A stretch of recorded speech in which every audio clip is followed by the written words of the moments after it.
Si Taichi ay isang walang kwentang high school student na may kahanga-hangang athletic abilities, ngunit siya ay isang tamad na nerd na mas pinipiling maglaro ng video games kaysa magpalipas ng oras sa labas. Mayroon siyang napaka-cute na childhood friend na si Rin na matagal nang naghihintay na makasama siya. Puno ng enerhiya si Rin at sabay silang naglalakad papuntang eskwela kasama si Mr. Wasted Potential. Pinag-uusapan nila kung bakit hindi sumasali si Taichi sa kahit anong school clubs kahit magaling siya sa sports. Sa tingin ni Rin, sayang naman ang galing ni Taichi pero sabi ni Taichi, masyadong hassle ang mga club. Habang nag-uusap sila, isang maliit na dahon ang tinangay ng hangin at dumaan kay Taichi. Tiningnan niya ito at biglang may nakitang bisikleta na padating kay Rin. Agad na kumilos si Taichi at hinayla si Rin palayo sa bisikleta, tamang-tama bago siya masagasaan. Biglang lumitaw ang isang magic circle na may kakaibang simbolo sa ilalim nila. Wala silang ideya kung ano ang nangyayari, sinubukan ni Taichi na lumayo sa bilog pero sumusunod ito sa kanya. Napagtanto niyang siya ang hinahanap ng bilog kaya sinubukan niyang itulak si Rin palabas para maligtas ito pero ayaw siyang iwan ni Rin kaya bumalik ito sa kanya. Habang nagliliwanag ang bilog, bigla silang nawala. Pagdilat ni Taichi, nakahiga na siya sa isang damuhan. Sinigurado niyang okay si Rin at ginaising niya ito ng dahan-dahan. Pagkatapos masigurong maayos sila, tumingin sila sa paligid at napansin nilang nasa isang malawak na berdeng bukid sila. Sinubukan nilang gamitin ang kanilang mga telepono pero walang signal. Sa tingin ni Rin, dapat silang maghanap ng bahay para makahiram ng telepono at makatawag sa kanilang pamilya dahil baka naliligaw lang sila. Pero may kakaibang ideya si Taichi, iniisip niyang baka wala na sila sa kanilang mundo. Itinuro niya na may nakita silang magic circle sa ilalim nila, parang sa mga video games. Hindi ito mukhang espesyal pero pakiramdam niya may espesyal na kapangyarihang nagmumula dito. Medyo nag-aalala si Rin dahil parang geek magsalita si Taichi at ayaw niya itong mabilis mag-jump sa conclusion. Habang nag-uusap sila, may nakita silang misteryosong nilalang na parang malaking itim na kabayo na may sungay sa ulo na parang itim na espada. Sobrang nagulat sila, sabi ni Taichi, kailangan nating tumakbo. Habang tumatakas sila, inatake sila ng kabayo, mabilis itong sumugod sa kanila. Kumilos si Taichi na parang bayani, sinabing magtago si Rin habang hinaharap niya ang kabayo. Sinubukan niyang magpakabayani at magpakitang gilas. Lumayo siya kay Rin at ininis ang kabayo sa pamamagitan ng paghagis ng bato at pag-alaska dito. Nagalit ng husto ang kabayo at sumugod ito kay Taichi, handang umatake. Pero bilang pangunahing tauhan, hindi siya nadurudge ng kabayo. Biglang lumitaw ang isang mahiwagang espada at tinaga ang leeg ng kabayo at nasagip si Taichi. Pagkatapos, nakita nila ang isang kalbong lalaki na may malaking espada, siya ang sumugat sa kabayo, at may kasama siyang isang archer na nakatago sa mga palumpong. Sama-sama nilang tinalo ang malaking nakakatakot na kabayo na tinawag na Obsidian Horse. Isa pang miyembro ng grupo ang nagtapos sa kabayo gamit ang isang spell at naging grill ito. Ang pangalan niya ay Miura at siya ay isang maliit na mage. Sinabihan niya si Limia, ang archer, natanggalin ang mga sungay ng kabayo pero nagreklamo ito at sinabing si Muller, ang kalbong lalaki na may espada, ang dapat gumawa ng mabigat na trabaho. Habang pinag-uusapan nila ang gagawin sa kabayo, nagsimulang mag-isip si Taichi. Sigurado siyang hindi ito ang kanilang mundo, parang mga RPG games na nilalaro niya dati na may magic at monsters. Ang magic circle na iyon ang nag-teleport sa kanila sa isang bagong mundo na mukhang mas mapanganib at makaluma kaysa sa pinanggalingan nila. Si Taichi ay nagdesisyon ng isang mahalagang bagay, ipinangako niya sa sarili na kailangan nilang mabuhay ni Rin sa kakaibang mundong ito kahit ano pa ang mangyari. Sumama sila sa grupo sa paligid ng maliit na campfire. Si Rimia ay pala kaibigan at nagtanong sa kanila kung saan sila galing dahil kakaiba ang kanilang mga suot na school uniforms. Hindi alam ni Taichi kung ano ang sasabihin kaya tumingin siya kay Rin para humingi ng tulong, ngunit wala rin itong sinabi. Buti na lang at sumingit si Barada at sinabihan si Rimia na huwag na itong itanong dahil pribado iyon. Sumang-ayon si Miura kay Barada at sinabi na dapat nilang itago ang mga sagot sa kanilang sarili, ngunit binalaan sila ni Barada na delikado maglakbay ng walang armas sa lugar na ito dahil maraming halimaw na nag-aabang at umaatake sa kahit sino. Isa itong malaking problema dahil pati mga karwahe na nagdadala ng pagkain sa lungsod ay inaatake. Naramdaman ni Taichi ang takot pero determinado rin siya. Iniisip niyang ang pinakamagandang gawin ay pumunta sa lungsod kaya hiningi niya kay Barada na dalhin sila doon at agad namang pumayag si Barada. Pumayag din ang iba pang kasama, lalo na si Rimia na ayaw iwanan si Rin dito. Habang naglalakbay, napansin ni Taichi na upset si Rin kaya hinintay niya ang tamang pagkakataon para kausapin ito. Nang makahanap ng pagkakataon, tinanong ni Taichi si Rin kung bakit siya galit. Hindi naman talaga galit si Rin, nag-aalala lang siya sa ginawa ni Taichi kanina. Ayaw niyang maiwan sa kakaibang mundong ito nang walang best friend. Nag-usap sila at nagdesisyon na magtulungan mula ngayon. Nag-fist bump pa sila bilang tanda ng pagkakaibigan. Sa karwahe ng grupo ni Barada, dinala sila sa Aspire, isang lungsod sa Magical Kingdom ng Alista, na siyang home base ng grupo. Kahit binalaan sila ni Rimia kung gaano kadelikado ang trabaho bilang adventurer, nagdesisyon si Rin at Taichi na manatili sa lungsod at maging adventurer. Bilang magandang gesture, binigyan sila ni Barada ng pera para makapagsimula at sinabi niyang makikita nila ang grupo sa isang kalapit na inn kung kailangan nila ng tulong. Pumunta si Rin at Taichi sa Adventurers Guild kung saan isang palakaibigang babae na nagngangalang Marie ang sumalubong sa kanila at tinanong tungkol sa kanilang lahi, na nagpagulo kay Rin. Tumingin si Rin kay Taichi para sumagot, ngunit nagulat si Taichi dahil kamukha ng lugar ang mga RPG games na nilalaro niya dati. Identify nila ang kanilang lahi at binigyan sila ng isang maliit na libro na may kontrata. Nalito si Taichi dahil kakaiba ang mga sulat ngunit sa kanilang gulat, pareho nilang naintindihan ito. Bago matapos ang kanilang registration bilang adventurers, kailangan nilang kumuha ng Magical Aptitude Test, isang mahalagang requirement upang maging adventurer. Si Rin ang unang naglagay ng kanyang kamay sa Crystal Sphere para sa Magical Test at hindi inaasahan, lumitaw ang isang kakaibang liwanag sa loob ng sphere na ikinagulat ng babaeng in charge. Sinabihan nito si Taichi na subukan din ito, at kahit medyo nag-aalinlangan, pumayag siya. Ngunit nang hawakan niya ang sphere, ito ay nabasag sa piraso-piraso. Laking gulat ng lahat at ngayon ay nalilito at nahihiya sila na parang may nagawang mali. Lahat ay nakatingin sa kanila, umalis ang babae at bumalik kasama ang ilang importanteng tao, ang guildmaster na si Gerard at isang cool na elf na nagngangalang Muller, isang golden fencer. Sinabi ni Gerard na hindi sila maaaring maging adventurers sa ngayon, na nagpakabaki na Rin at Taichi na baka wala silang trabaho. Ngunit sinabi niya na dapat silang sumama kay Muller sa ibang lugar kung saan makakakuha sila ng tamang payo. Wala silang maraming opsyon kaya sumang-ayon silang sundan si Muller sa bagong lugar. Pagdating nila sa destinasyon, nakilala nila si Lemia, isang babae na hindi nahihiya, na nagpapakailang kay Taichi. Kaya tinakpan ni Rin ang mga mata ni Taichi matapos magpalit ng mas angkop na damit si Lemia. Inanyayahan sila sa kanyang tahanan at ipinaliwanag ni Muller ang sitwasyon kay Lemia dahil hindi matukoy ng magic meter ng guild ang kanilang kakayahan. Gusto ni Gerard na subukan sila ni Lemia gamit ang isang espesyal na aparato, isang magic meter na gawa mismo ni Lemia na mas advanced. Sinuri sila nito at lumitaw ang mga kakaibang simbolo na hindi nila mabasa. Ngunit nang tingnan ni Muller ang mga numero, nagulat siya dahil napakataas nito. Nalilito si Rin at Taichi kung ito ba ay mabuti o masama. Ang tanging gusto nilang malaman ay kung maaari silang maging adventurers. Sinabi ni Lemia na pwede silang maging adventurers pero may kondisyon, kailangan nilang maging kanyang apprentices mula ngayon. Habang nag-uusap sila, naging interesante ang usapan dahil sinabi ni Lemia na parehong napakataas ng kanilang kapangyarihan pero hindi pa nila alam kung paano ito gamitin ng tama. Kaya inalok niya silang sanayin dahil kung hindi nila matutunan, baka sila pa ang mapahamak ng kanilang sariling magic. Habang kumakain, ipinaliwanag ni Lemia kung paano gumagana ang magic sa mundong ito. Ang mga tao ay nakikipagpalitan ng kapangyarihan sa mga espiritu ng apoy, tubig, hangin, at lupa kapalit ng mga magic spells na parang mga espesyal na teknik.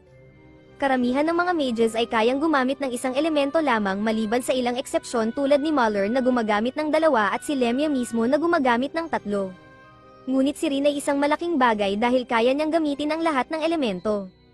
Naging interesado si Taichi at gusto niyang malaman kung anong mga elemento ang kaya niyang gamitin pero hindi masabi ni Lemia. Ipinaliwanag niya na hindi siya isang mage, kundi isang sorcerer. Ang mga sorcerer ay hindi gumagamit ng magic spells tulad ng mga mages. Sa halip, ginagamit nila mismo ang mga espiritu at hindi lang ang hiniram na kapangyarihan ng mga ito. Ngunit para magawa iyon, kailangan nilang gumawa ng isang espesyal na kasunduan sa mga espiritu. Ang kapangyarihan mula sa kasunduang ito ay mas malakas kaysa sa anumang magagawa ng isang mage. Hindi nagbibiro si Lemia sa kanilang pagsasanay, siya ang namamahala kay Taichi at sobrang stricto sa kanya. Ngunit sa gitna ng lahat ng ito, nakarinig si Taichi ng mga salita ng pag-asa mula sa isang boses na hindi niya kilala at nagbigay ito ng lakas ng loob sa kanya.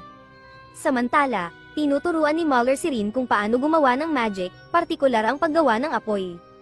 Nagulat si Muller dahil mabilis matuto si Rin, masaya si Muller na mabilis natututo si Rin at nakagawa pa ito ng bagong spell. Ang magic ay tungkol sa paggamit ng imahinasyon at sa kanyang kaalaman sa siyensya, nakagawa si Rin ng asul na apoy na hindi pa nagagawa ng iba. Si Taichi ay pagod na pagod mula sa pagsasanay, hindi tulad ni Rin na puno pa rin ng enerhiya. Sinubukan ni Rin na tulungan si Taichi mag-practice pero muli niyang narinig ang misteryosong boses na nagbigay ng gabay sa kanya para mapabuti ang kanyang kapangyarihan. Medyo nalilito si Taichi dahil siya lang ang nakakarinig nito pero hindi niya ito masyadong pinagtuunan ng pansin. Pagkatapos ng pagsasanay, nagpa siya silang kumain. Sinabi ni Lemia na pwedeng ipagpatuloy ni Muller ang pagsasanay kay Rin pero sinabi niya kay Taichi na hindi pa siya maaaring matutong gumamit ng spells. Kailangan niyang palakasin ang kanyang katawan at matutong lumaban bago niya matuklasan ang kanyang mga elemental na kapangyarihan. Nakita ni Muller si Lemia na nag-iisip sa labas ng bahay habang natutulog sina Taichi at Rin. Parehong may pagdududa ang dalawang babae sa napakalakas na kapangyarihan ng mga bata pero nagpa siya silang sanayin ang mga ito sa loob ng 3 linggo para maging independent adventurers. Gusto ni Lemia na itago ang kanilang espesyal na kakayahan dahil sa mga nangyayari sa bansa. Makalipas ang 3 linggo, mas nag-adapt si Taichi sa mundong ito. Hinarap niya ang isang malaking lobo at ipinakita na mas mahusay na siya sa pagkontrol ng kanyang kapangyarihan at tinalo niya ito ng madali. Samantala, nakipaglaban si Rin sa maraming hornhairs gamit ang kanyang kahanga-hangang kasanayan at kapangyarihan.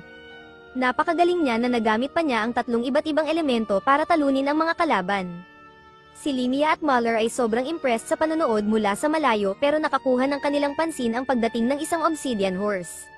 Gustong tumulong ni Muller dahil delikado ito pero pinigilan siya ni Lemia.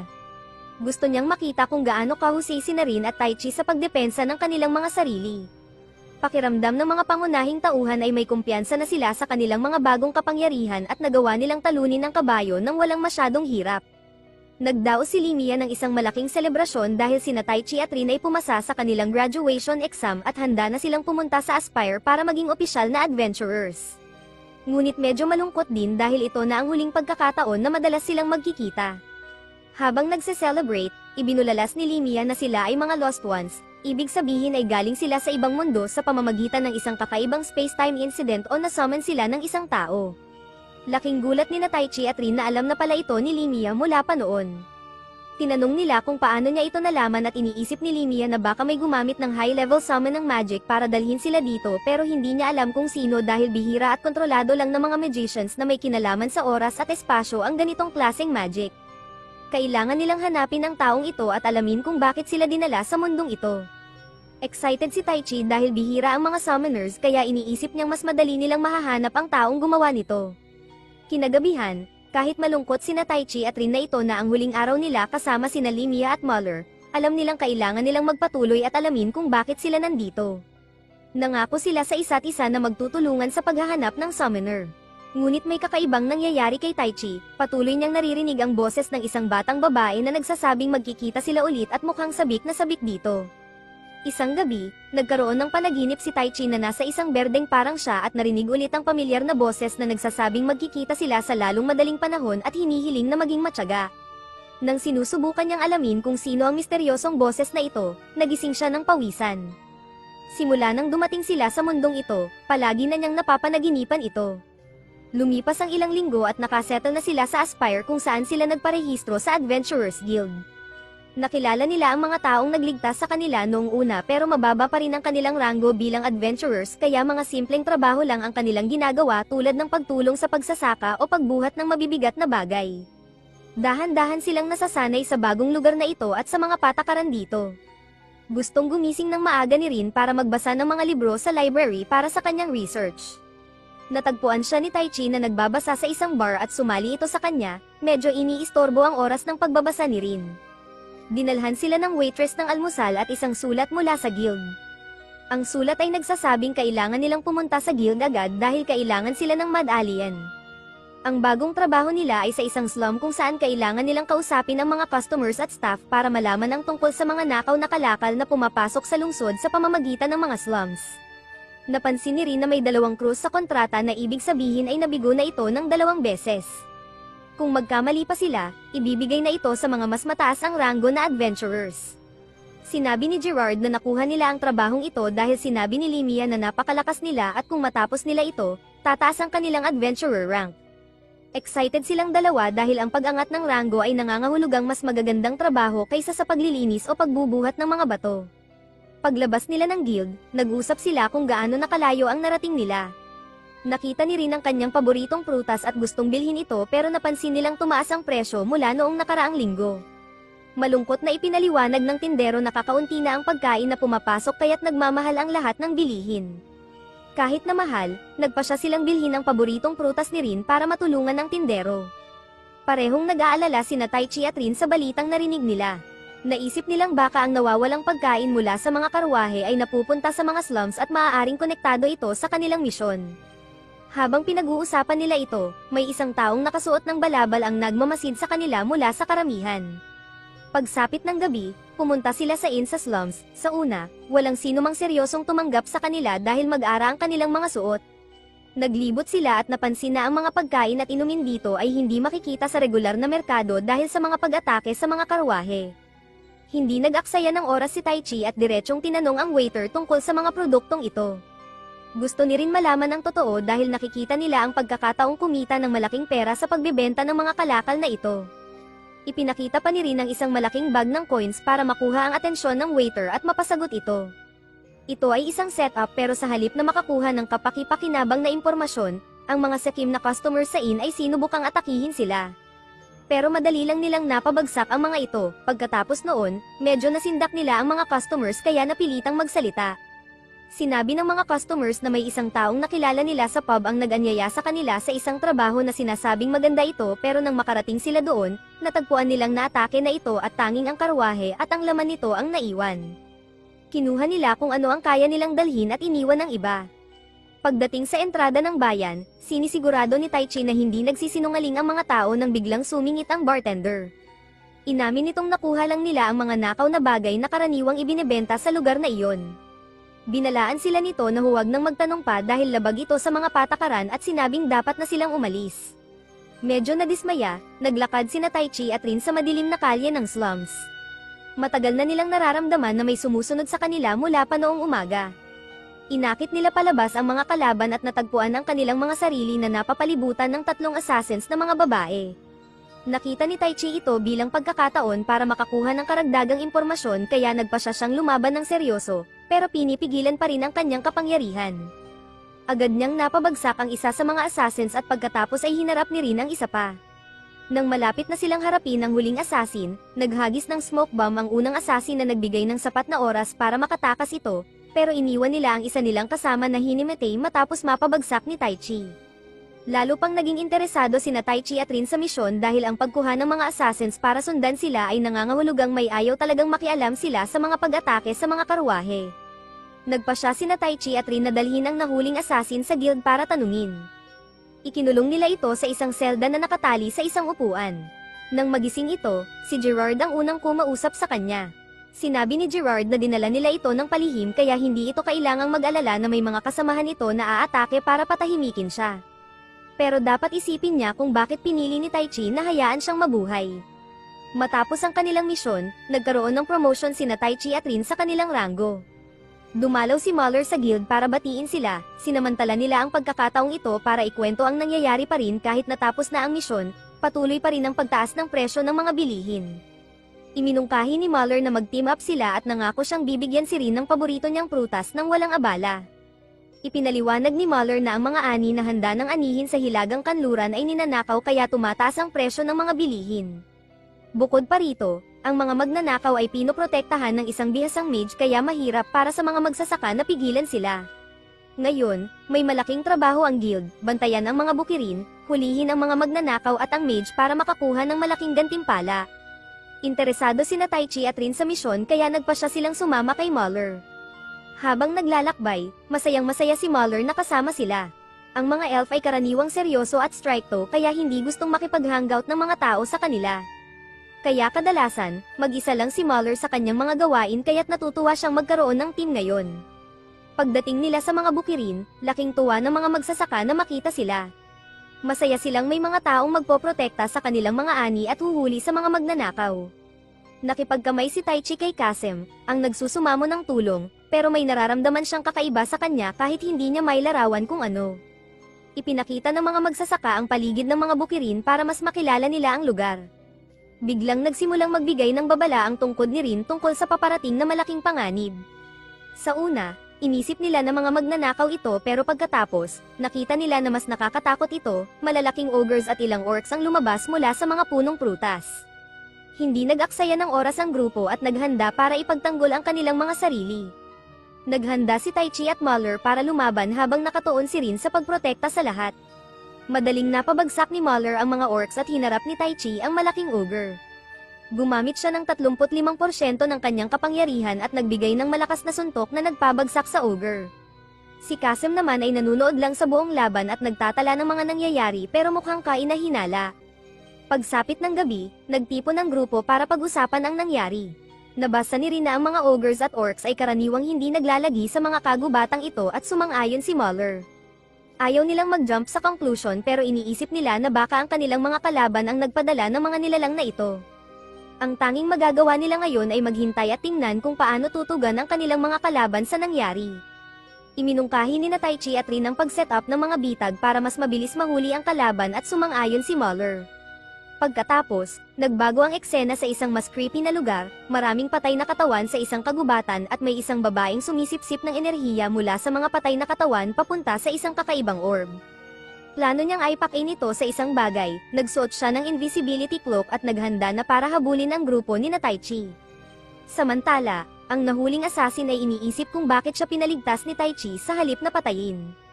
Napagpasyahan niyang hayaan siyang mabuhay at itinago pa ang kanyang mga kasamahan para hindi siya mapahamak. Pumasok si Gerard sa selda at pinutol ang kanyang iniisip. Gusto niyang malaman kung handa na siyang tumulong sa pagbibigay ng impormasyon na kailangan nila. Habang nagpapatrol sa paligid ng mga bukirin, nakakita si Muller ng mga bakas ng tao sa lupa.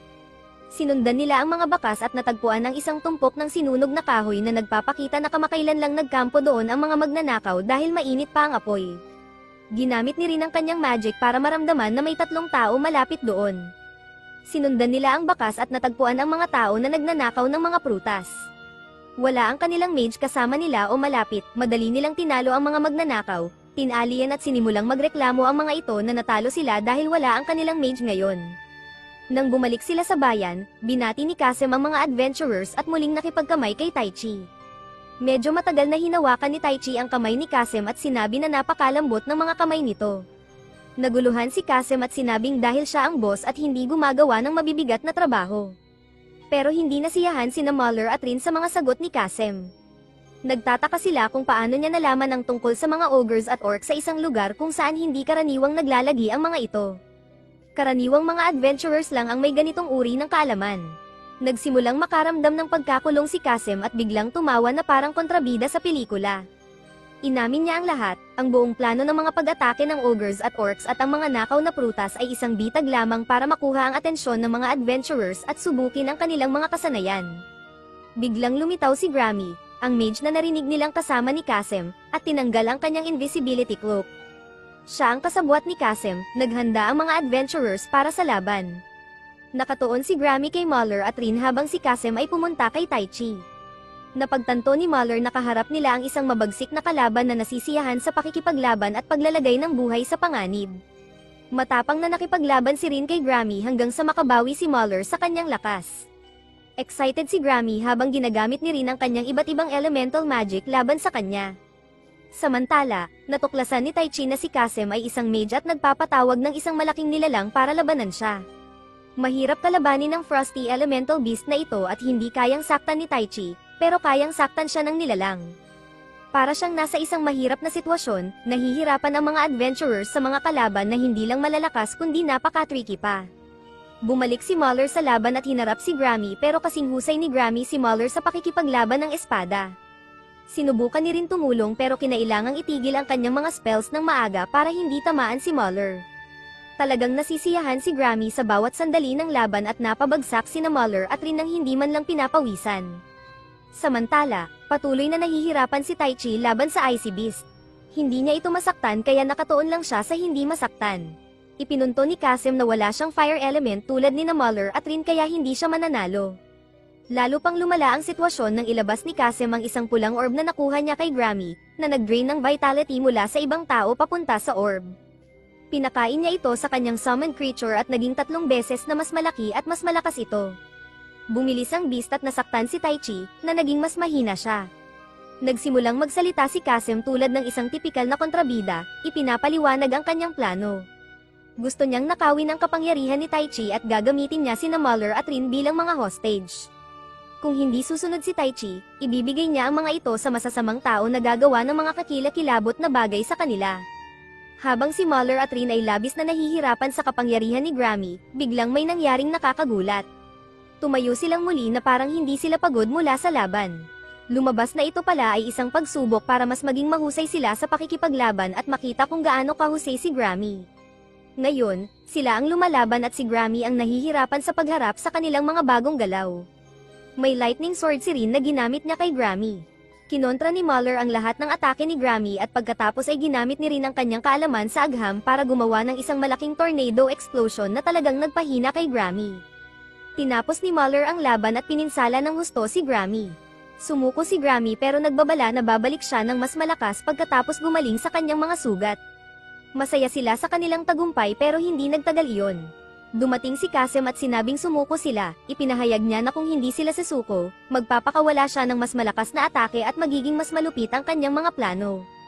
Si Taichi, nasugatan at walang malay, ay nasa panganib. Nakakaramdam siya ng matinding pagkadismaya dahil ipinangako niyang poprotektahan si Rin at babalik sila sa kanilang mundo ng magkasama, pero ngayon, kailangan niyang panoorin na magiging hostage si Rin at Muller ni Kasem. Sobrang nakaka-overwhelm ito kaya pumikit siya, sa kanyang tila panaginip, nakita niya ang isang kakaibang berdeng liwanag at narinig ang boses na naririnig niya sa loob ng maraming araw. Tinanong siya ng boses kung gusto niya ng kapangyarihan, at kahit na maaaring may mga konsekwensya, sumagot si Taichi ng oo. Nagpakilala ang boses bilang si Ariel, ang espiritu ng hangin. Bago magising si Taichi, nakita niyang ang liwanag ay nagiging silweta ng isang babae. Pagkagising ni Taichi, laking gulat ng lahat, lalo na ni Kasem. Tumayo siya at mukhang hindi nasaktan, sumugod ang malaking nilalang sa kanya pero hindi siya nasaktan. Naging desperado si Kasem at inutusan ang nilalang na muling umatake, pero madaling napigilan ni Taichi ang mga atake at pinawala ang nilalang gamit ang kanyang wind power.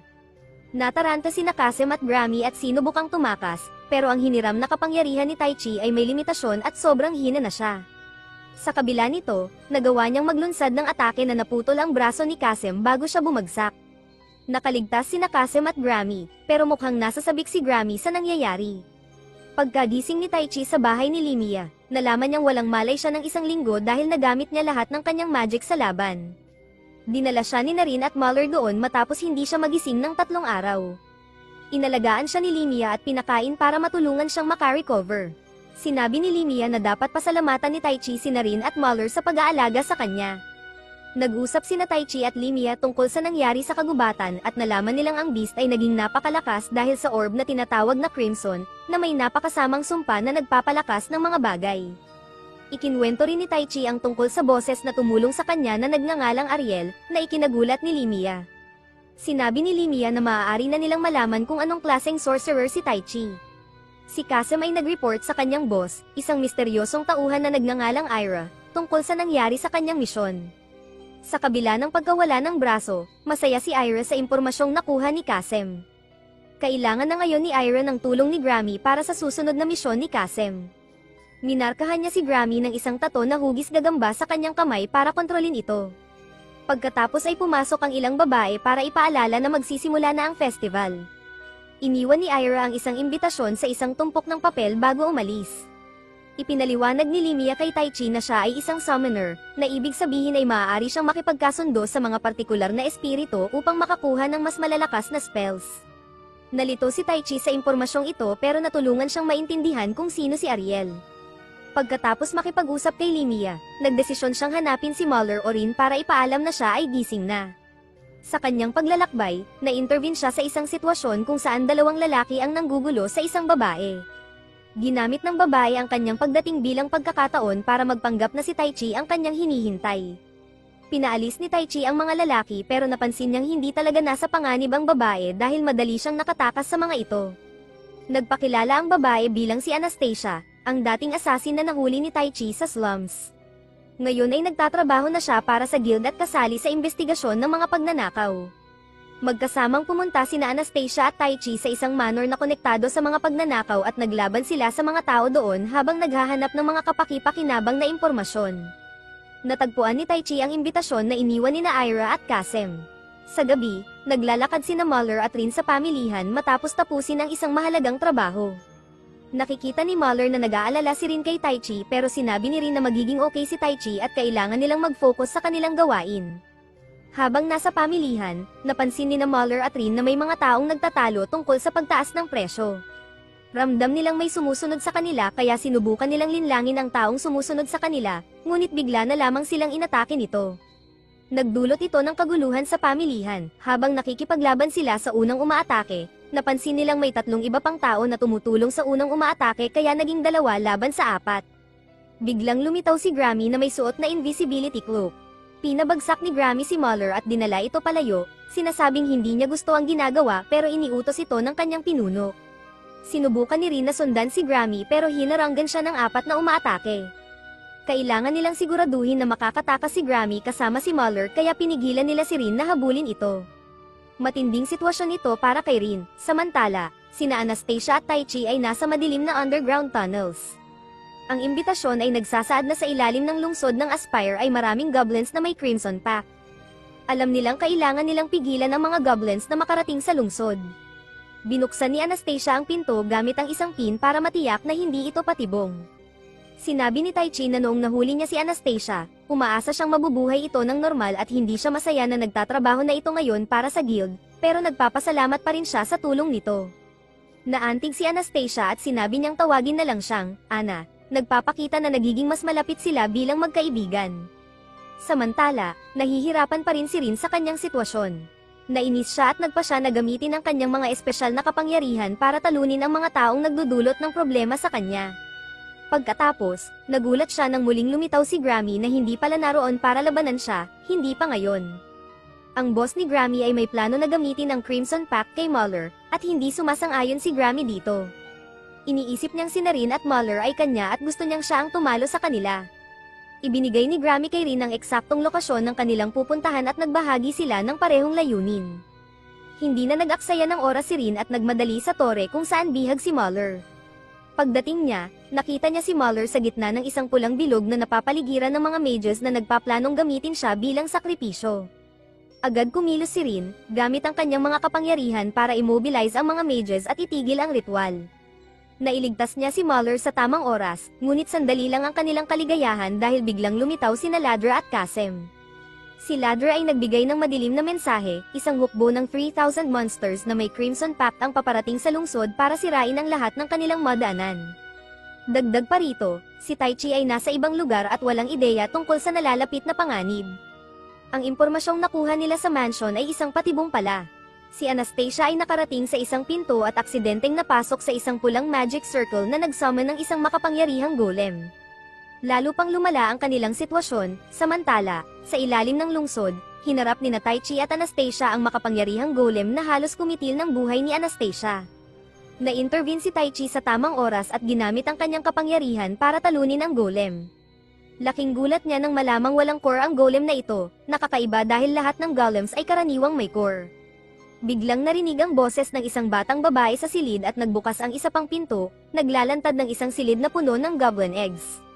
2 batang kambal na babae ang masayang tinawag itong Milo at Milo's Room. Sa kabilang banda, sina Muller at Rin ay agad na ipinagbigay alam kay Gerard ang tungkol sa nalalapit na pag-atake. Agad na tinawag ni Gerard ang isang pulong ng lahat ng adventurers at guard sa Aspire. Labis siyang nag-aalala dahil sa kakulangan ng mga resources ng lungsod, mahirap depensahan ito laban sa isang paglusob. Ang sitwasyong ito ay resulta ng mga planadong pag-atake ng mga halimaw sa mga karwahe. Bagaman umaasa si Gerard na kasama nila si Taichi, tiniyak ni Muller at Rin na gagawin nila at ng mga guild adventurers ang lahat ng makakaya para protektahan ang lungsod. Sumama si Limia sa kanilang pag-uusap at ipinahayag na naramdaman niya ang isang malakas na kapangyarihang magic kaya pumunta siya sa lungsod dahil sa pangamba. Nag-alok siya na pumalit kay Taichi sa kanyang kawalan, pinagtitibay ang kanilang determinasyon na ipagtanggol ang Aspire. Samantala, kasama ni Taichi ang 2 batang babae na ipinagmamalaki ang paggawa ng espesyal na silid at ang malaking golem, nangangahulugang sila ay Earth Mages. Nandoon sila upang palayain ang mga goblins na binigyan ng utos na gumawa ng masamang bagay sa mga babae at kumain ng mga bata at kalalakihan. Sinubukan ni Tai Chi na kumbinsihin sila na huminto dahil maaapektuhan din sila, pero ipinakita ng mga bata ang isang makinang na orb na ginagamit nila para kontrolin ang mga goblins. Walang pag-aaksaya ng oras, ginaising ng mga bata ang mga goblins na sobrang lakas dahil sa Crimson Pact. Kailangang labanan ni Tai Chi ang mga goblins at sinabi kay Anastasia na manatiling ligtas habang hinaharap niya ang mga ito. Tinalo ni Tai Chi ang mga goblins pero hindi niya ginamit ang lahat ng kanyang kapangyarihan dahil ayaw niyang sirain ang silid.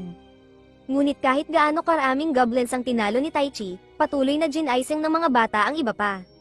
Akala nila na hindi sila sasaktan ng mga goblins dahil hawak nila ang orb, pero sinubukan silang atakihin ng mga goblins at nasira ang orb. Kinailangan protektahan ni Tai Chi ang mga bata. Tinanong niya kung gaano karaming goblins ang naroon pero hindi nila masabi dahil nagkalat ang mga goblins sa buong lungsod.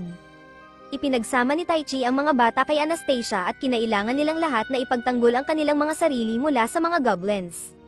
Malaking trabaho para kay Tai Chi na protektahan ang 3 batang babae kahit ano paman.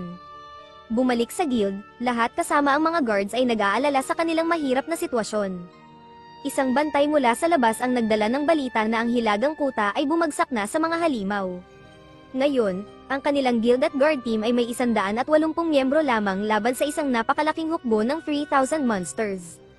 Lalo pang lumala ang sitwasyon dahil kailangan ni Limia gamitin ang kanyang tactical magic para talunin ang mga halimaw sa unahan, ngunit mauubos nito ang kalahati ng kanyang kapangyarihan.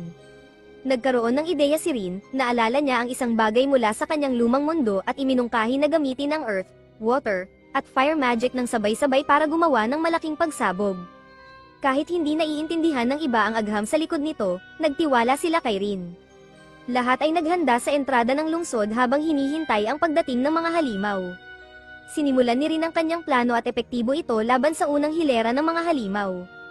Namangha ang lahat kahit na medyo napagod si Rin, determinado siyang ipagpatuloy ang laban. Nilusog nila ang ikalawang hilera ng mga halimaw at malaki ang naitulong ni Limia sa pagtanggal ng karamihan sa kanila. Nang mukhang mananalo na sila, isang sundalo ang nagbalita kay Gerard na may paparating pang grupo ng mga halimaw.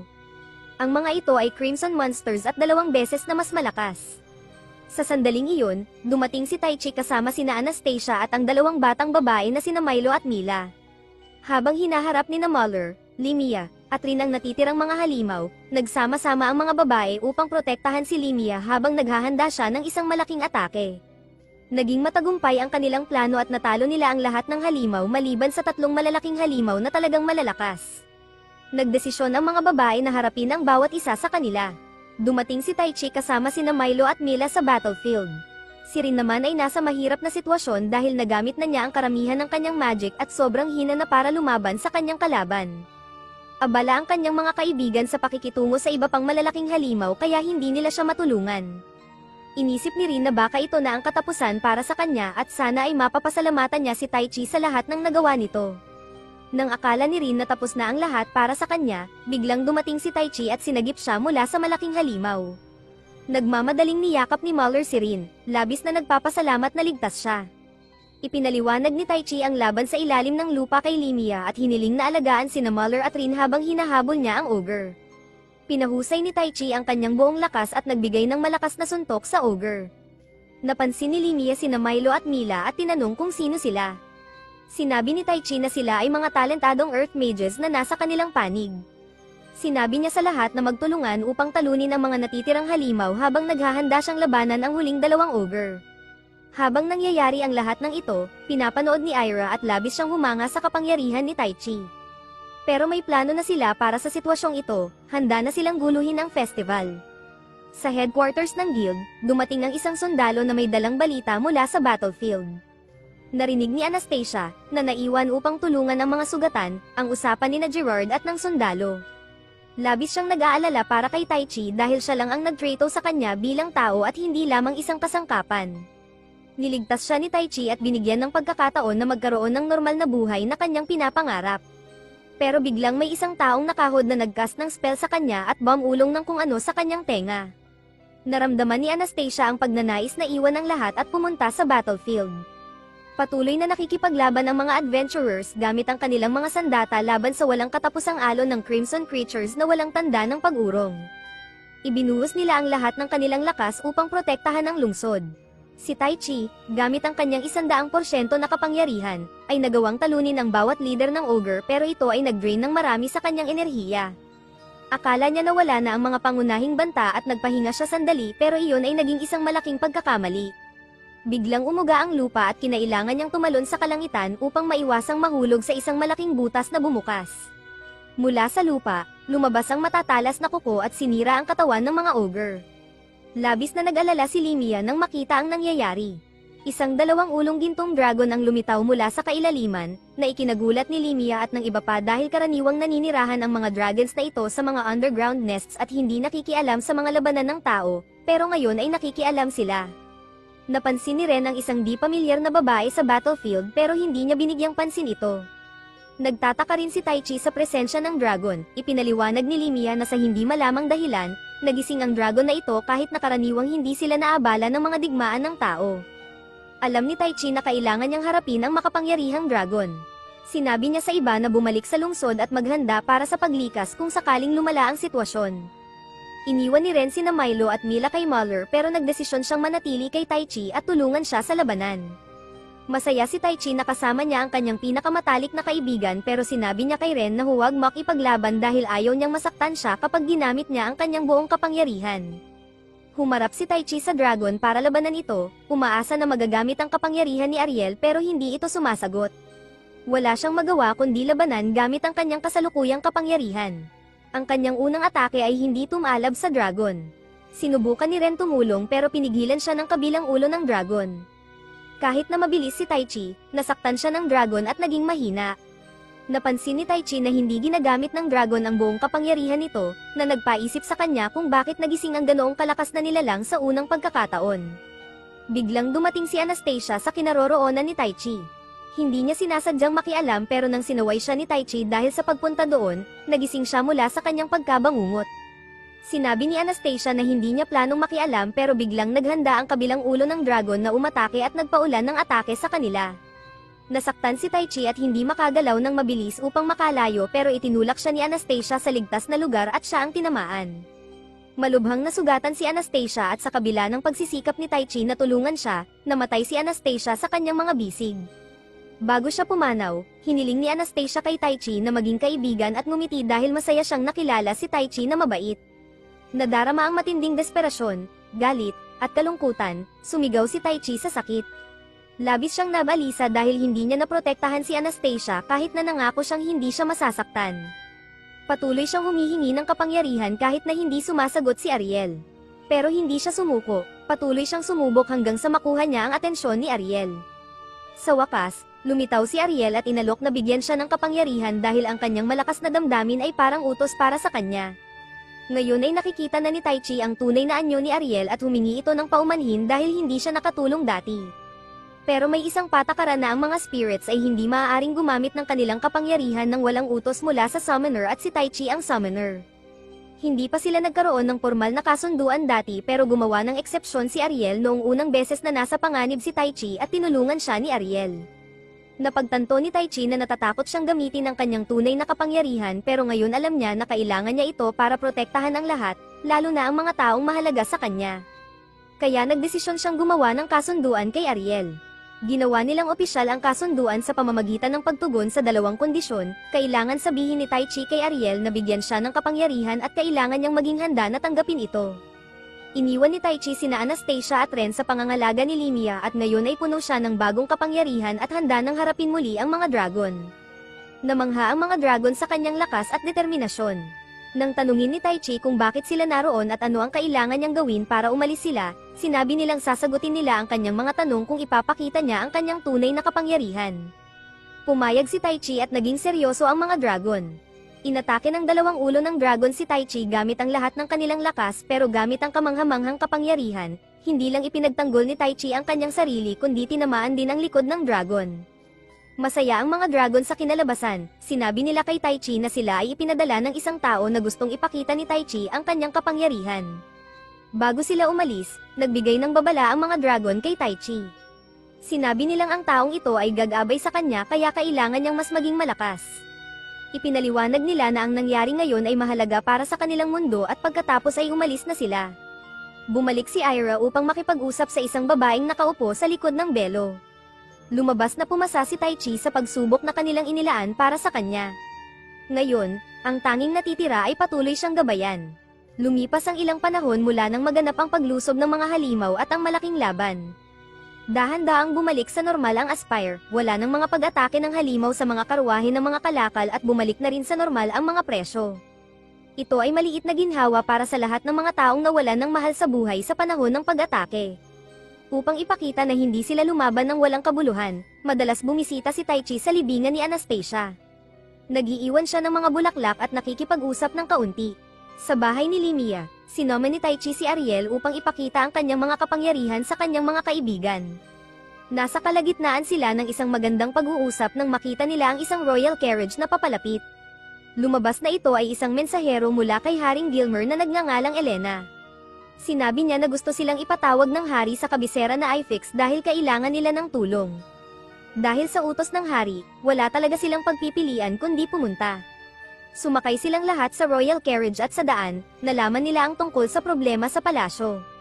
Sa loob ng nakaraang 30 taon, ang Magical Kingdom ng Alistan ay pinamumunuan ng dalawang pangkat, ang isang grupo ay sumusuporta kay Haring Gilmer at ang isang grupo ay sumusuporta sa kanyang nakababatang kapatid na si Duke Dorheim. Nakuha ni Haring Gilmer ang kanyang kapangyarihan ng legal at nakipag-usap sa iba pang mga bansa upang magtulungan sa pagbuo ng mga relasyon. Ngunit ang kanyang nakababatang kapatid ay hindi sumasang-ayon dito. Mas makaluma si Duke Dorheim at ayaw niyang ibahagi ang kanilang kaalaman sa magic o makipagtulungan sa ibang bansa dahil iniisip niyang magiging mas mahina ang Alistan. Nagdesisyon si Duke Dorheim na maghimagsik at maaaring magdulot ito ng malaking digmaan. Kaya humingi ng tulong si Haring Gilmer kina Taichi at ang kanyang mga kaibigan. Pagdating nila sa kabisera ng Ifix, nagulat sila sa pagkakaiba nito sa Aspire. Mukhang marangya ito pero halos walang mga tao sa paligid. Ang kakaunting tao na nakita nila ay agad na pumasok sa kanilang mga bahay nang makita sila. Nagduda si Limia at nagtanong kay Elena tungkol sa tunay na dahilan ng hari sa pagnanais na makipagkita kina Taichi at Ren, pero sinabi lang ni Elena na walang anuman at gusto lang silang makita ng hari. Mukha siyang kinakabahan at biglang may dumating na isang palaso mula sa kung saan pero dahil alerto sila, naiwasan nila ito at nailigtas si Elena. Sinabi ng sundalo na nakatakas ang grupo kay Duke Dorheim na inutusan silang alisin ang grupo. Pagdating nila sa kastilyo, sa pagpasok nila sa Royal Hall, nakita nilang masama ang tingin ng mga opisyal sa kanila. Ipinakilala ni Elena si Bella, ang nangungunang magic person ng hari, at si General Suela, ang namamahala sa hukbo ng hari. Nandoon din si Charlotte, ang anak ng hari. Sa wakas, dumating ang hari at lahat ay nagpakita ng paggalang maliban kay Limia. Gusto ni Limia na maging malinaw ang hari at hindi na paligoy-ligoy pa. Nagulat ang lahat sa silid dahil sa kanyang pagiging matapang. Sinabi ng hari kina Suela at Bella na ilabas ang grupo sa silid. Mukhang kilala ni Limia ang hari kaya hindi na nila kailangang maging formal. Plano ni Limia na tulungan ang hari kung papayag siya sa ilang mga bagay na gusto niya. Pumayag ang hari at sinabi kay Elena na asikasuhin ang iba pang detalye. Pero bago siya umalis, gusto ni Limia na sabihin ng hari ang katotohanan kung bakit ipinatatawag sina Taichi at Ren. Sinabi ng hari na kailangan niya ang kanilang napakalakas na kapangyarihan upang pigilan ang paghihimagsik at humingi siya ng paumanhin. Hindi masaya si Taichi sa hari, iniisip niyang makasarili ang hari na dalhin sila mula sa kanilang payapang mundo kung saan walang digmaan at ipaglaban siya. Ngunit sa puntong ito, wala na silang magagawa at sinabi ng hari na siya ang sasagot sa lahat ng kasalanan. Dinala ang grupo sa kanilang mga silid kung saan sila mananatili. Si Ren ay nasa silid ni Taichi at pinag-uusapan nila kung ano ang nararamdaman nila tungkol sa hari. Pagkatapos ay dumating si Elena sa kanilang pintuan at sinabi na may nais makipag-usap sa kanila. Lumabas na si Princess Charlotte ito, humingi siya ng paumanhin at ipinahayag na siya ang nag-summon sa kanila sa mundong ito. Ipinahayag niya ang lahat, una sa lahat, na kaya niyang gumawa ng magic na may kinalaman sa oras at espasyo. Labis siyang nagsisisi sa pagdadala sa kanila sa isang lugar na may mga halimaw at sa pagkaantala ng kanyang paghahanap sa kanila. Si Elena ay nagtry na sabihin na ito ay ideya ng hari, pero sinabi ng prinsesa na kahit may mga pag-aalinlangan siya, gusto niyang protektahan ang kanilang mga tao at bansa tulad ng kanyang ama kaya tinanggap niya ang pag-summon sa kanila. Ipinaliwanag ni Prinsesa Charlotte na orihinal na si Taichi lang ang dapat dalhin sa mundong ito pero ang kapatid ng kanyang ama ay nagpadala ng isang assassin na nagulo ang spell, kaya nadala rin si Ren dito. Tinanong nila kung may paraan para makabalik sa kanilang mundo pero sinabi ni Charlotte na hindi ito posible, hindi para sa kanya. Ang spell ay maaari lang gamitin isang beses sa isang lifetime at bihira ang mga magicians na kayang mag-summon tulad ni Taichi, marahil isa sa 1,000,000. Ipinangako ni Charlotte na pagkatapos nilang harapin ang rebelyon at maging maayos ang kaharian, hahanapan niya ng paraan na may padala sila pabalik sa kanilang mundo. Hindi galit sina Taichi at Ren, marahil dahil siya ay isang cute na babae at hindi isang matandang lalaki, at nagtitiwala sila na tutuparin niya ang kanyang salita. Nakipagkaibigan na sila mula nang dumating sila dito at alam nila na mahal ni Charlotte ang kanyang mga tao kaya gusto nilang tulungan na matapos ang labanan at makabalik sa kanilang mundo kapag maayos na ang lahat. Natapos ang kanilang usapan nang sabihin ni Limia kay Taichi na magkita sila sa labas. Iminungkahi ni Limia ang isang laban upang makita kung gaano kalakas si Taichi dahil hindi nagtitiwala ang mga sundalo ni Suela sa kanila, iniisip na hindi sila marunong lumaban. Kilala si Suela bilang pinakamalakas sa larangan ng pisikal na labanan kaya ibinigay niya ang lahat upang subukan si Taichi. Gustong tawagin ni Taichi si Ariel para tumulong pero hindi niya ginawa. Sa halip, sinimulan niyang masanay sa laban at nagawang makasabay kay Suela, na ikinagulat ng lahat. Natalo pa niya si Suela at sumuko ito, humingi ng paumanhin si Suela para sa pagsubok at pagkatapos ay nagsabi ng isang kakaibang bagay. Hinihiling niyang pakasalan siya ni Taichi o kung may asawa na siya, maaaring maging pangalawang asawa niya. Nabigla at kinabahan si Taichi, lalo na nang pag-usapan ang pagkakaroon ng 3 anak, pero agad niyang sinabi na hindi. Kinagabihan, mag-isa si Taichi kaya tinawag niya si Ariel para ipakita ang magagandang tanawin ng kaharian pero alam ni Ariel na may kakaiba at napansin niyang hindi okay si Taichi. Sinabi ni Taichi na natatakot siyang makasakit ng iba dahil sa kanyang lakas, lalo na't makikipaglaban sila sa mga tao at hindi sa mga halimaw. Nag-aalala rin siya para kay Ren na maaaring masaktan ng ibang tao at gusto niyang makabalik ito sa kanilang mundo nang ligtas ng walang dugo sa kanyang mga kamay. Pinatahan siya ni Ariel at pinalakas ang kanyang loob. Pagkatapos, pumunta si Taichi sa silid ni Ren dahil hindi nito naisara ng maayos ang pinto. Aksidenteng nakita niya si Ren na naka-underwear lang pagkatapos maligo, na nagdulot ng awkward na sandali. Sa puntong iyon, nanalangin muli si Prinsesa Charlotte para sa kaligtasan ni Taichi nang makita siya ni Cardinal Ira, na nagbigay ng katiyakan na magiging maayos ang lahat, pero siya pala ang nasa likod ng pag-atake ng mga halimaw at walang nakakaalam nito. Kinabukasan, pumunta si Taichi sa Royal Garden at sinabi kay Ren na gusto ni Limia na sumama sila sa pulong ng Royal Army tungkol sa digmaan. Abala si Ren sa pag-aalaga ng mga halaman na natuyo dahil napabayan. Sa ibang lugar, nag-uusap ang duke at ang kanyang mga tauhan tungkol sa kanilang mga plano. Kahit hindi lahat sila sang-ayon, iniwan nila ang plano ng labanan kay Nylen. Si Marches ay hindi masaya dahil gusto niyang alisin muna sina Taichi at Ren. Naniniwala si Nylen na dapat magdigmaan agad at kunin ang kontrol ng kaharian pero umaasa ang duke na hindi sisirain ni Taichi at Ren ang kanilang mga plano. Ipinaalam sa hari na naghahanda na ang hukbo ng kalaban. Sinabi ni Haring Gilmer kina Suela at Bella na ihanda ang mga sundalo at mages para sa laban. Ipinaliwanag ni Suela ang plano ng labanan sa grupo ng mga adventurers. Naisip ni Limia na baka ito ay isang patibong dahil ang puwersa ng magkapatid ay umaatake na may 1,000 sundalo lamang habang ang kaharian ay may 3,000. Sinabi ni Suela na mag-iingat sila sakaling totoo ito. Hindi talaga maintindihan ni Taichi at Ren ang pinag-uusapan dahil hindi pa sila nakakaranas ng digmaan, pero sinabi ni Muller na magiging okay sila kung susundin nila ang mga utos. Sinabi ni Taichi na iba ito sa pakikipaglaban sa mga halimaw dahil kailangan nilang saktan ng ibang tao. Pero pinaalala ni Limia na sa mundong ito, either ikaw ang papatay o ikaw ang mapapatay, tao man o halimaw. Pagkatapos ng usapan tungkol sa plano, sinabi kina Taichi at Ren na magpahinga dahil kailangan nilang magising ng maaga. Pumunta si Taichi kay Ren pero nagdesisyon na huwag magsalita tungkol sa kanyang iniisip. Bago siya umalis, pinigilan siya ni Ren at hiniling na manatili siya sa kanyang silid para sa gabi dahil kinakabahan siya sa buong sitwasyon. Sinabi ni Ren na parang gabi bago ang kanyang tennis matches pero ngayon ay digmaan at ayaw niyang may mamatay kahit digmaan pa ito. Iminungkahi ni Taichi na huwag na siyang sumama sa laban dahil hindi naman siya orihinal na bahagi ng summoning pero iginiit ni Ren na siya ang pumili na pumasok sa summoning circle at ngayon gusto niyang protektahan ang kanyang mga kaibigan at wakasan ang labanan. Nag-usap din sina Muller at Limia tungkol sa nalalapit na digmaan at kung gaano sila nag-aalala kay Taichi at Ren, pero naputol ang kanilang pag-uusap nang maramdaman ni Limia ang kakaibang presensya. Isang assassin ang ipinadala upang patayin sina Taichi at Ren ni Marches, isa sa mga kaalyado ni Duke Dorheim na ayaw na makuha ni Nylan ang lahat ng kredito para sa labanan. Pumunta ang assassin sa silid kung saan dapat naroroon sina Taichi at Ren at sinaksak ang kama, iniisip na naroon sila. Pero nasense ni Taichi ang assassin bago ito mangyari at hinarap nila ito. Inatake ni assassin si Ren pero nasugatan lang ang kanyang buhok, na ikinagalit ni Taichi. Hinabol niya ang assassin, halos parang gusto niyang patayin ito. Hindi siya natatakot na masaktan o mamatay pero takot siyang mawalan ng mga taong ipinangako niyang poprotektahan, tulad ng nangyari kay Anastasia.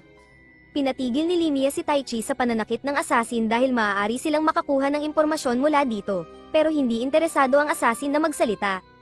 Pinalaya nito ang sarili mula kay Taichi at kinagat ang isang suicide pill bago tumalon sa balkonahe, agad na namatay. Kinabukasan, handa na ang mga tropa ng kalaban para sa laban, pati na rin ang kaharian. Si Taichi ang nauna at ginamit si Ariel upang gumawa ng malaking butas sa lupa, na nagpaantala sa kalaban na makarating sa kanila, na ginawang madali silang target. Pero nag-aalala si Limia nang makita na ang mga sundalo ng kalaban ay walang gaanong kagamitan at maaaring nagkulang sila sa pag-unawa sa kanilang mga kalaban. Lahat ng sundalo ng kalaban ay kayang gumamit ng long-range attacks gamit ang elemental powers, na ikinagulat ng lahat dahil hindi nila inaasahan na marami sa kanila ang mga mages. Napansin ni Taichi na may suot silang mga singsing at ipinaliwanag ni Limia na ang mga singsing na ito ay may mga magic stones na maaaring gumawa ng simpleng spells. Pero ginagamit ng mga sundalo ang mga singsing nang walang ingat, hindi napapansin na ang mas maraming kapangyarihan na ginagamit nila, mas maraming life energy ang kinukuha nito, na maaaring ikamati nila. Determinado ang mga adventurers na pigilan ang kanilang mga kalaban mula sa pagdurusa sa ganitong kaayla-hilakbot na kapalaran pero nag-aatubili ang mga sundalo ni Suela na pigilan ito. Iniisip nila na kung mamamatay ang kanilang mga kalaban nang walang kanilang pakikialam, magiging mas madali ang laban. Gayunpaman, sina Suela at Bella, ang mage, ay ayaw na mamatay nang walang saysay ang kanilang mga kalaban kaya sinusuportahan nila ang plano ng grupo na pigilan ang life energy consumption mula sa mga singsing. Nagkaroon ng plano si Limia na nangangailangan ng tulong ni Ren. Samantala, patuloy na umaatake ang mga sundalo ng kalaban kahit na karamihan sa kanila ay kitang-kitang nanghihina dahil sa energy consumption. Ipinagpatuloy ni Nylan, ang kanilang leader, ang kanilang mga atake kina Ren at sa iba pa. Gumawa ng protective barrier si Ariel upang protektahan sila at si Muller ay nagtatanggol kay Ren laban sa anumang mga atake na nakakapasok sa barrier, na nagpapahintulot kay Ren na mag-concentrate sa kanyang spell.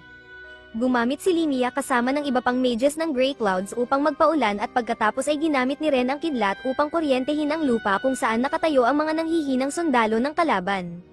Nagdulot ito ng malawakang electrocution na labis na nagpahina sa kanila. Dumating si Inimikes, ang kanang kamay ng duke at tagapayo, at humanga sa estratehiya ni Ren. Desperadong humingi ng tulong si Nylan kay Inimikes upang buhayin ang lahat at sinisisi siya sa pagbibigay ng magic stones na nag-akala na magdadala ito ng tagumpay. Ngunit sinaksak ni Inimikes si Nylan, tinatawag siyang isang pagkabigo at hindi nakapakipakinabang. Natapos ang laban sa pagkatalo ng mga sundalo ng kalaban, nagdala ng ginhawa sa buong kaharian. Gayunpaman, frustrated pa rin si Kasem sa papuri kay Taichi at ipinakita kay Grammy ang isang nakakatakot na estatwa na nagbabanta na magdadala ng katapusan kay Taichi. Kinabukasan, bumisita si Ren sa silid ni Taichi upang gisingin siya. Nang makita siya, gusto ni Taichi na purihin ang kanyang kagandahan pero sa halip, tumakbo siya palabas ng silid upang magsuka. Lumabas na kumain siya ng labis noong nakaraang araw, nagdulot ng problema sa tiyan. Dumating sina Limia at Muller sa silid ni Taichi upang ipaalam na tinawag sila ni Haring Gilmer sa Grand Royal Hall. Sa harap ng lahat, binati ni Haring Gilmer sila para sa kanilang kahanga-hangang performance sa battlefield. Ipinahayag ni Prinsesa Charlotte ang kanyang pagnanais na bigyan sila ng gantimpala para sa kanilang katapangan. Inalok sila ng mga mataas na kalidad na sandata at kagamitan mula sa Royal House, na masaya nilang tinanggap. Pumili sila ng bawat sandata na nakakuha ng kanilang atensyon. Si Taichi ay agad na naakit sa isang katana at hindi nagatubiling piliin ito.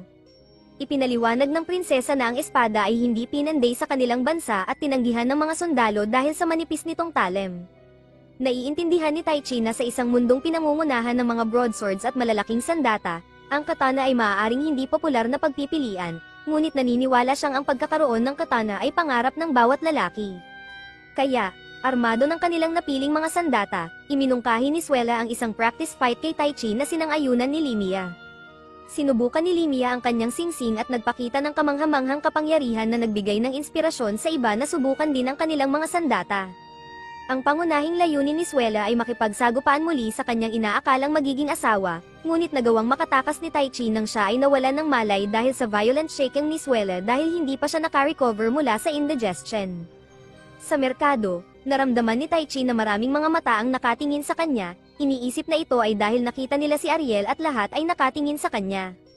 Ngunit sa katotohanan, tanging si Taichi lamang ang nakakakita kay Ariel. Tinitingnan siya ng lahat dahil pinagtanggol niya ang lungsod noong nakaraang araw. Maging ang mga bata ay lumapit sa kanya, sabik na makilala siya at humingi ng handshake. Habang pabalik siya sa training ground, naramdaman niya ang presensya ni Kasim na lumitaw mula sa mga anino. Nabigla si Taichi nang makita na nawawala ang isang braso ni Kasim, pero pinaalala ni Kasim na siya ang dahilan ng pinsalang iyon, na hindi alam ni Taichi dahil sa kanyang galit noong mga oras na iyon. Nais ni Kasim na labanan si Taichi at nagmungkahi ng isang duel na gusto ni Taichi iwasan upang hindi madamay ang mga inosenteng bystanders. Ngunit kung tatanggihan ni Taichi, nagplano si Kasim na maglagay ng lason sa balon ng kabisera. Wala nang maraming pagpipilian si Taichi kundi sumama kay Kasim sa isang liblib na lugar para maglaban sa training ground ng kaharian. Habang naglalaban sina Ren at Muller, ipinapakita nila ang kanilang mga bagong sandata. Nag-usap sina Limia at General Suela tungkol sa kanilang plano. Gusto ni General Suela na pakalmeyan ng mga sundalo kaya iminungkahi niya ang mga practice fights. Narinig niya na handa na ang isang bahagi ng hukbo ng duke at maaaring kailangan nilang umalis para sa labanan sa gabing iyon. Ngayon, sa isang liblib na lugar, ipinakita ni Kasim kay Taichi ang isang cursed statue na ibinigay sa kanya ni Ladra, ang kanyang boss. Ang estatwa ay dapat magpantay ng kanilang laban sa pamamagitan ng pagpapababa ng kapangyarihan ni Taichi sa antas ni Kasim upang maging patas ang laban. Sinabi ni Kasim na maswerte si Taichi na hindi niya kinailangan magtrabaho ng husto para lumakas tulad ng ginawa niya, kaya sa kanilang laban, ang pagsusumikap ang magpapasya ng mananalo.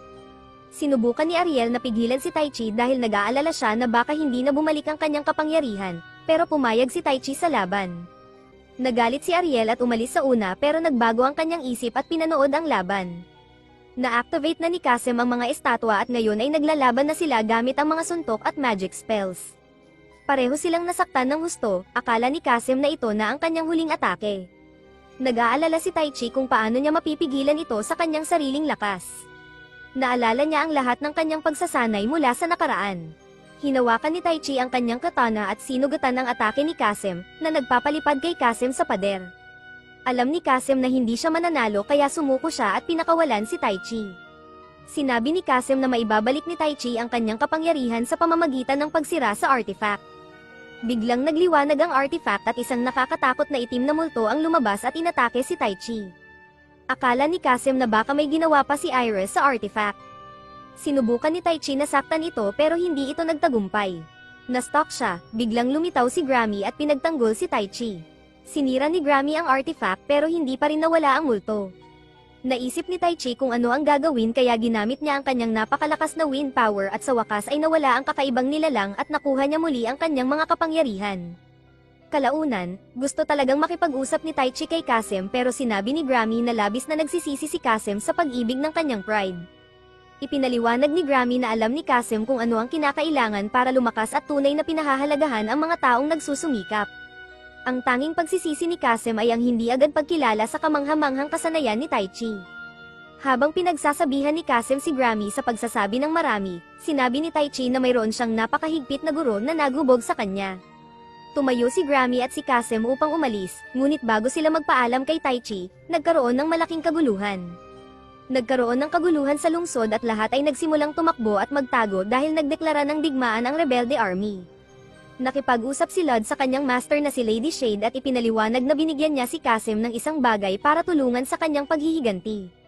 Sinabi ni Lady Shade na lahat ay ayon sa plano at handa na sila para sa susunod na bahagi ng kanilang plano. Habang naghahanda ang lahat para sa malaking laban, natagpuan ni Taichi si Ren. Ipinangako niya na poprotektahan niya ito kahit ano paman pero ipinangako rin ni Ren na lalaban siya at magtutulungan silang protektahan ng isa't isa, na sinang-ayunan ni Taichi. Habang nagsisimula ang araw, naghanda ang lahat para harapin ang malaking labanan na magpapasya kung ano ang mangyayari sa kaharian. Handa na ang duke na labanan ng kanyang kapatid para kunin ang kaharian. Tinanong niya si Inimaikes kung tiyak na mananalo sila at tiniyak ni Inimaikes na mananalo sila. Mayroon silang mga matitibay na mandirigma na haharap sa mga mages ng kaharian habang may plano si Inimaikes para harapin si Taichi. Nagsalita si Haring Gilmer sa lahat ng sundalo, sinabi niya sa kanila na manatiling matatag at lumaban para sa mga tao ng kaharian. Nagsimula silang magmarcha sa labanan at ito ay napakalaki at talagang intense.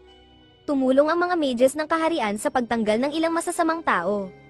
Ginamit ni Taichi ang Wind Spirit upang lumipad papunta sa kampo ng kalaban upang harapin ang mga sundalo doon. Ngayon, bawat adventurer ay may kalaban na kanilang haharapin. Lumaban si Ren laban kay Suzer, isang hyperactive na babae. Hinarap ni Muller si Marches na nagtatangkang maging charming, at si Limia, na tinatawag na Mage of the Fallen Leaves, ay lumaban kay M. Follows, isang makapangyarihang mage, pumunta si Taichi upang makipag-usap sa duke. Sinabi niyang siya ay isang mensahero ng hari at nais ng kapayapaan. Sinabi niya na dapat isipin ng parehong duke at hari ang mga tao ng kaharian at huwag nang maglaban. Sinabi niya na kung susuko sila, ipinangako ng hari na hindi sila sasaktan pero kung hindi, madaling madadala ni Taichi ang duke sa hari. Mukhang nag-iisip ang duke pero biglang gumamit ng magic si Inimaikes upang kontrolin ang mga walang malay na sundalo sa labas. Kahit mukhang nahihirapan si Limia dahil sa kapangyarihan ni M. Follows, nakagawa siya ng bagong spell sa lugar, namangha si M. Follows sa kanya at pagkatapos ay nagcast si Limia ng isang napakalaking spell upang tuluyan itong matanggal. Samantala, nagalit si Muller kay Marches dahil sa panlilibak kay M. Follows na dapat ay kasama niya, kaya nang madisarmahan ni Marches ang kanyang espada, ginamit ni Muller ang kanyang dagger upang pabagsakin si Marches. Ngayon, nakipag-usap si Taichi kay Dorem tungkol sa kapayapaan pero tumanggi si Dorem. Tinanong niya si Taichi kung bakit hindi na lang siya ang maghari sa kaharian gamit ang kanyang superpower pero sinabi ni Taichi na hindi niya gusto ang buhay royal o maging diktador at pilitin ang mga tao na sumunod sa kanya. Ngunit sobrang proud si Dorem at hindi magpapatalo. Sinabi niyang gagawin niya ang lahat upang mapanatiling ligtas ang kaharian. Biglang nakakita ng kakaiba si Ariel at sinabi ito kay Taichi. Parehong nakita ni Taichi at ng duke na nagbibigay si Inimaikes ng kakaibang enerhiya at lahat ng sundalo na bumagsak sa labanan ay bumalik bilang mga zombie na inaatake ang lahat. Hindi sila nagmamalasakit kung kaalyado o hindi, kahit sa laban ni Ren kay Suzer, nagawa niyang saktan si Suzer at makuha ang upper hand. Napagtanto ni Suzer na malakas si Ren pero nagkaproblema sila dahil sa mga zombie soldiers. Kinailangan nilang magtulungan upang labanan ang mga bagong kalaban. Hindi maintindihan ng duke kung ano ang nangyayari dahil hindi niya alam ang plano ni Inimaikes. Sa wakas, inamin ni Inimaikes na pinuno niya ang battlefield ng magic mula sa simula. Nilinlang niya ang duke upang magsimula ng digmaan dahil inutusan siya ng kanyang master. Baliw na sinabi ni Inimaikes na ginagawa niya ito upang mapaligaya ang kanyang master na si Lady Shade at gusto niyang magdulot ng kaguluhan sa mundo. Nagsimulang mag-materialize ang kanyang katawan habang ibinibigay niya ang kanyang kaluluwa sa kanyang supreme being. Nalungkot ang duke sa nangyayari at nagdesisyong tulungan si Taichi sa laban sa mga berserker. Matagal na ang nakalipas, may digmaan na kilala bilang Bloody Rhapsody na nagsimula 200 taon na ang nakakaraan dahil sa isang alitan sa hangganan sa pagitan ng Gar-Ian at Scully Empires. Sa una, akala ng mga tao na matatapos agad ang labanan pero naging malaking issue ito. Nabaliw ang mga sundalo, inaatake ang lahat, kasama ang kanilang sariling mga kaalyado at regular na tao. Napuno sila ng kaguluhan at labis na pangangailangan ng dugo. Isa itong napakalupit na digmaan at hanggang ngayon ay naaalala pa rin ito dahil nagdulot ito ng kamatayan ng 700,000 tao mula sa magkabilang panig. Sinabi ni Limia kay Muller na ang lahat ng sundalo sa ilalim ng utos ng duke ay kontrolado ng isang madilim at makapangyarihang sorcery mula sa isang napakasamang tao na marunong ng black magic. Sinabi ni Limia na ang tanging paraan upang mapatigil ito ay ang talunin ang taong nagsimula nito kung hindi ay hindi titigil ang mga sundalo at magpapatuloy ang kaguluhan sa mga lungsod. Lumalaban si Ren at Suzer ng magkasama, sinusubukan ni Ren na huwag saktan ang mga sundalo pero pinapatay ni Suzer ang mga ito. Dahil isang contract mercenary si Suzer, nagdesisyon si Ren na kunin siya upang lumaban kasama niya. Pumayag si Suzer at tinanggap ang kanyang gantimpala na buhayin lamang.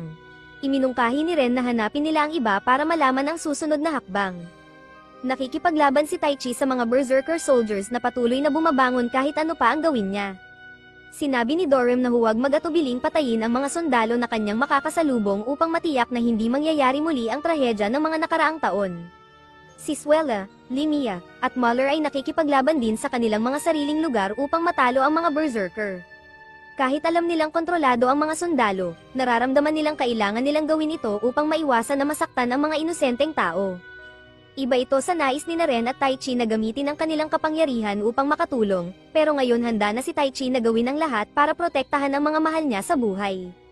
Tinanggap niya ang mungkahi ng duke, ngunit bago sundin ni Taichi at patayin ang mga berserker, humakbang si Ariel. Inamin ni Ariel na nagsinungaling siya tungkol sa kanyang hitsura at sa kapangyarihang ibinigay niya kay Taichi. Ang tunay niyang kapangyarihan ay sobrang lakas na maaari itong makasakit kay Taichi kung hindi ito kontrolado ng tama. Sa wakas, naintindihan ni Ariel kung gaano determinado si Taichi na protektahan ang mga mahal niya sa buhay, kaya ipinakita niya ang kanyang tunay na anyo. Dumating din si Ren kahit nasugatan ang kanyang binti mula sa laban kay Suzer. Naramdaman ni Taichi ang pagkakasala dahil hindi niya naprotektahan si Ren kanina, pero ngayon na may kapangyarihan na siya, handa na siya. Tinawag niya ang kanyang elemental spirit na si Silid, at isang kamanghamanghang bagay ang nangyari, nawala ang Berserker Cursed Circle at tumigil ang kontrol sa lahat ng sundalo. Isa itong bihirang spell na akala ng lahat ay tanging paraan lamang upang mapatigil ang kontrol ay patayin ang taong nagsimula nito. Ipinakita ni Ariel ang kanyang tunay na anyo bilang reyna ng lahat ng mga espiritu at may mega power. Tinanong ni Taichi kung siya pa rin si Ariel, at sinabi niya na sila ay parehong Ariel at Silid. Laking ginhawa ni Taichi, ngayon nawala na ang mga nakakatakot na berserker, ngunit may malaking problema pa rin, si Inimaikes ay naging isang malaking halimaw matapos ialay ang kanyang kaluluwa kay Lady Shade, na sinasamba niya, at nagkamit ng bagong kapangyarihan mula sa kanya. Sinabi ni Inimaikes na si Lady Shade ang nagplano ng lahat ng mga pangyayari kay Taichi mula nang dumating siya. Ang prinsesa ay isa lamang pawn sa larong ito, si Taichi ay dapat maging parang espada at kalasag para sa babaeng ito ayon kay Inimaikes, pero hindi niya alam kung sino siya at ayaw sabihin ni Inimaikes. Kaya nagsimula silang maglabanan, at kahit mukhang nakakatakot si Inimaikes, napakalakas ni Taichi. Galit siya dahil ginamit siya bilang kasangkapan para simulan ang digmaan at saktan ang mga inosenteng tao. Patuloy na sinusuntok ni Taichi si Inimaikes hanggang sa siya ay manghina. Humiling si Inimaikes na patayin siya ni Taichi, pero sinabi ni Inimaikes na hindi kayang pumatay ng tao ni Taichi, at iyon ang kanyang kahinaan. Pero nagdesisyon si Taichi na itapon ang kanyang pagkatao at gawin ito upang protektahan ang mga mahal niya sa buhay, kaya tinapos niya ang buhay ni Inimaikes. Masaya si Inimaikes dahil nagawa niya ang gusto ni Lady Shade. Natapos ang malaking digmaan at ang mga kalye ng kaharian ay puno ng masasayang tao na nagdiriwang ng tagumpay. Gumamit si Taichi ng napakaraming magic kaya nawalan siya ng malay pagkatapos ng laban at nagpapahinga na ng ilang araw. Dumalaw si Limia at sinabi kay Taichi na magpahinga at nagpasalamat sa pagtigil ng digmaan. Dumating din ang prinsesa at pinagtatawanan ni Limia ang iba pang mga babae sa sobrang pag-aalala kahit na sinabi niyang kailangan lang ni Taichi ng ilang araw upang bumuti. Nasira ng digmaan ang mga bagay para sa magkabilang panig pero ngayon, muling nagiging buhay ang mga kalye. Nang bumalik sa normal ang kabisera ng IFIX, naging mga tagapayo sina Taichi at ang kanyang grupo bilang gantimpala, pati na rin ang malaking halaga ng pera para sa mahusay na trabaho. Kasama rin sila sa isang espesyal na army team na maaaring tawagin kapag nasa panganib ang kaharian. Pero hindi lahat ay masaya dahil kailangang parusahan ni Haring Gilmer ang kanyang kapatid na duke para sa pagtataksil. Hindi masyadong masaya si Taichi sa lahat ng nangyari pero sinabi ni Limia na tama ang ginawa niya. Minsan kailangan gumawa ng mahihirap na desisyon kahit masakit, at ang pakiramdam ng sakit ay nagpapakita na tao ka. Bumalik ang mga adventurers sa Aspire pagkatapos magpaalam sa prinsesa na nangakong patuloy na hahanapan ng paraan na may padala sila pabalik sa kanilang mundo. Sa kanilang pagbabalik, ipinangako ni Taichi sa sarili na gamitin ang kanyang bagong kapangyarihan upang protektahan ang kanyang mga kaibigan at alamin kung sino ang misteryosong babaeng binanggit ni Inimaikes. Pagdating nila sa Aspire, ang lungsod ay puno ng dekorasyon ng mga parol. Sinabi ni Muller at Limia na ito ay ang Star Night Festival, isang espesyal na okasyon kung saan nagkikita ang mga buhay at patay. Ayon sa alamat, sa araw na ito bumubukas ang mga pintuan patungo sa lupain ng mga patay at bumabalik ang mga espiritu ng mga taong pumanaw upang bisitahin. Sila ay nag-aanyong katulad ng dati at ang mga parol ay tumutulong sa kanila na mahanap ang kanilang daan upang alalahanin ang kanilang mga buhay o makita ang kanilang mga mahal sa buhay. Pero hindi lang ito puro kagandahan at kasiyahan, kailangan mong bumili ng mga espesyal na amulet upang protektahan ang iyong sarili mula sa pagkakapasok o pinsala ng mga patay na espiritu. Isa itong tradisyon pero may twist, ang mga amulet ay talagang mga maskara na nagtatago ng iyong totoong mukha. Parehong mga buhay at patay ay nagsusuot ng mga maskara kaya walang makakapagsabi kung sino ang sino. Ang mga pamilya ng mga taong pumanaw ay nagiiwan ng maskara sa kanilang mga libingan at isusuot ito ng mga espiritu. Dahil ang bawat maskara ay iba-iba, iyon ang paraan para malaman kung sino ang sino sa festival. Bumili si Taichi ng maskara para sa tradisyon at sinabi kay Ren ang tungkol kay Anastasia habang iniiwan ang maskara sa kanyang libingan, umaasang makikita siyang muli. Nakita ni Muller at Limia na mayroong soup stand ang guild para ipagdiwang ang araw. Nagalit si Muller nang malaman niyang may mga aphrodisiac ingredients ang sopas dahil iniisip niyang hindi tama na hikayatin ang masamang asal. Nagtaka sina Ren at Taichi sa kaguluhan at nagtanong kung ano ang nangyayari. Ipinaliwanag ni Muller ang lahat at iminungkahi na magbenta ng mas angkop pero masarap na pagkain para sa araw na iyon. Tinanong nila si Ren at Taichi kung anong pagkain ang mayroon sa kanilang festival sa kanilang mundo. Pagkatapos mag-isip sandali, naisip ni Taichi na magbenta ng shaved ice. Sinunod nila ang lahat ng hakbang at maraming tao ang gustong subukan ito. Nagustuhan talaga nila ito dahil ito ay isang cool at bagong pagkain sa mundong iyon. Pagkatapos, umalis ang mga babae kay Taichi kasama sina Gerard at Marie sa stall, sinasabing mayroon silang ibang mga trabaho sa festival. Dahil mga fire magicians sila, inilagay ni Taichi si Gerard sa pag-scrape ng yelo sakaling dumami pa ang mga customer. Sa wakas, dumating ang grupo ng mga adventurers na nagligtas kay Taichi noong unang araw. Masaya silang makita kung gaano na lumakas si Taichi at nakilala rin ang kanyang wind spirit na si Silid. Habang nagiging masaya ang mga bagay, dumating ang mga kaibigan ni Taichi na nakabihis para sa festival at nagnakaw ng spotlight. Nakita ng lahat na may espesyal na nangyayari kina Taichi at Ren at pinasigla ito. Ngunit biglang dumating ang isang bagyo na nagbabantang sirain ang mga plano. Mukhang makakansela ang festival dahil dito, sinabi ni Taichi na hindi pwede dahil ang event na ito ay isang beses lang sa isang taon at nagbibigay daan sa mga tao na makita ang kanilang pamilya muli. Hindi niya papayagan itong masira, sa pahintulot ni Limia, ginamit niya ang kanyang kapangyarihan upang mag-summon ng malakas na hangin at palayasin ang madilim na mga ulap. Nagtagumpay ito at nagpatuloy ang festival pero mayroon lamang silang mga pulang paputok. Gamit ang kanyang kaalaman sa agham, nagpasya si Ren na gumawa ng makukulay na paputok kasama si Muller, na lalo pang nagpasaya sa partido. Nang dumating ang oras para sa sayawan, lahat ay naghanap ng partner. Pinamunuan ni Limia ang stall para kay Taichi at sinabi sa kanya na aanyayahan si Ren sa sayaw. Pinili ni Taichi si Ren at sumayaw silang magkasama ng ilang sandali, pero sa huling sayaw, nakita ni Taichi si Anastasia sa gilid ng daan na suot ang maskara na iniwan niya sa kanyang libingan at nagulat siya. Napansin ni Ren ang kanyang nararamdaman at dinala siya ng mas malapit upang magkasama silang sumayaw. Pagkatapos nito, si Muller ang naging kapareha ni Taichi sa sayaw. Panoorin ang susunod na video at magkita-kita tayo sa susunod.